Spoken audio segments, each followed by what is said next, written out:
It all started when I was born. Joking. I cringe at stories that start that way. But, technically, it did all start when I was born. I was born a, by default Christian, to, by default Christian parents. I knew nothing else but going to church on Sundays and saying, "In Jesus' name," after every prayer. Like many things that you are born into, I took religion for granted. As I grew, so did the distance between me and God. I stopped going to church, I stopped praying, and I don't even recall a time I actually picked up a Bible and read it. I felt disconnected from the religion for many reasons. I drank. Christians aren't supposed to drink. I had sex. Christians are supposed to remain celibate until marriage.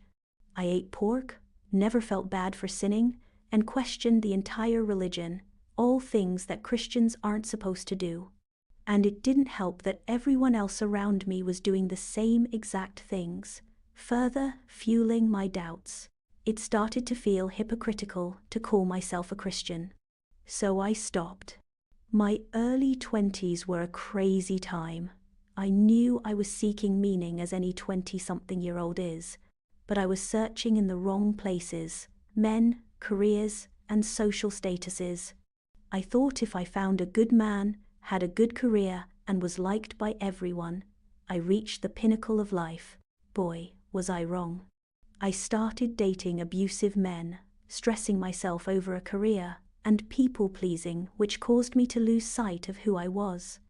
I tried to find my purpose in all these places and failed each time, leading me to a deep, dark place where my only comfort source became alcohol. I drank my problems away.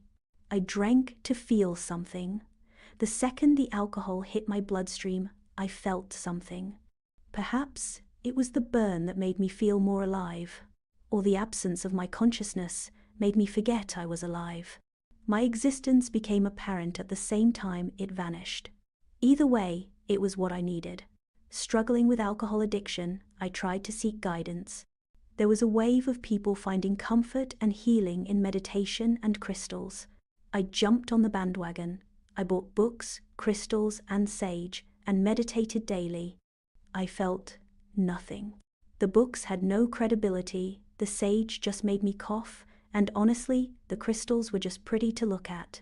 Everyone seemed to find comfort in this, but I was still drinking every night, crying, and wondering why I was a failure in life.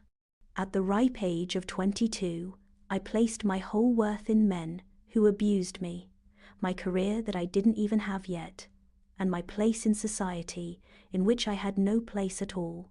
I put the crystals away and continued my search for meaning.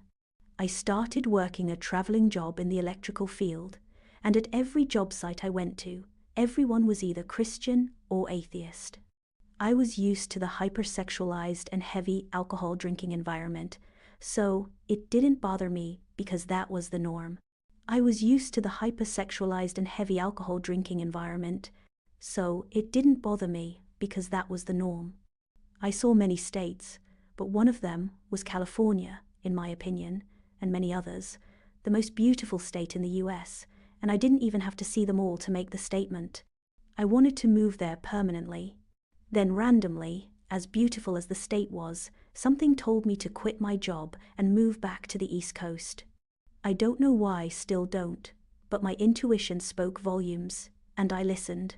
I quit my job and went back to live in Georgia. Rent was due, and I had no job, no money, and no plan. I still can't believe I did that. My biggest leap of faith yet. I eventually found another electrical traveling job, but they didn't have anywhere for me to go just yet, because a lot of the job sites were waiting on parts to complete the project. But they said I could go to a job site in Cincinnati, Ohio temporarily for 2 weeks while they waited on parts, so I did. It wasn't my usual job site. I worked industrial and commercial, creating buildings from the ground up, and this was a building that was already built, completed, and operating. I sat down and wired electrical boxes all day, whereas at every other job I had to wear a hard hat, steel-toe boots, and harnesses. But that wasn't the only thing different about that job site. That job site was full of Muslims. Completely different environment from the last job sites, where men openly shared their sexual experiences and came to work smelling like beer.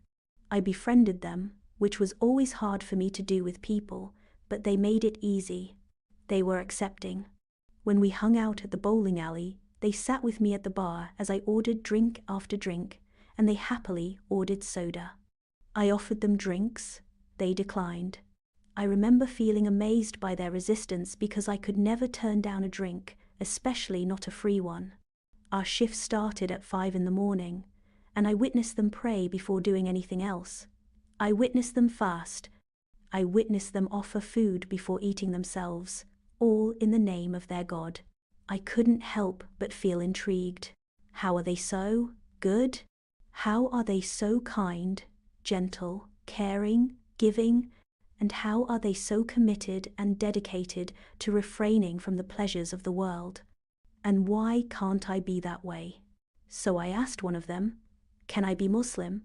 The response I got was, "Do your research." And so I did. I spent hours researching this religion.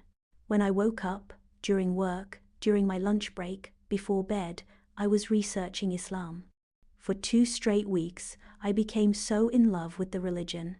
I saw the beauty in it, the benefits, the structure, and most importantly, I saw the truth. One morning, I woke up from a dream that I was Muslim, and at that point, I felt it was time. So I texted one of my Muslim co-workers and said, "I'm going to the mosque." They took me to the mosque, and it was my first time seeing one. And I was amazed by the domed architecture, the pristine carpet, the artwork. I said my shahada, and it was the most beautiful day of my life. I felt lighter, almost like I was floating. Or maybe it was the weight of all my previous sins and worries that were washed away. Or maybe it was the burden of looking for the truth being lifted from me. Whatever it was, I felt like a newborn baby. There has never been a day that felt even close to that feeling. Islam cured my depression. Islam cured my alcohol addiction. Islam gave me purpose. Funny thing is, right after I became Muslim, I was sent to another job site. Almost like Allah placed me there in just enough time to convert and sent me on my way. Almost like He took me away from what I wanted to show me what I needed.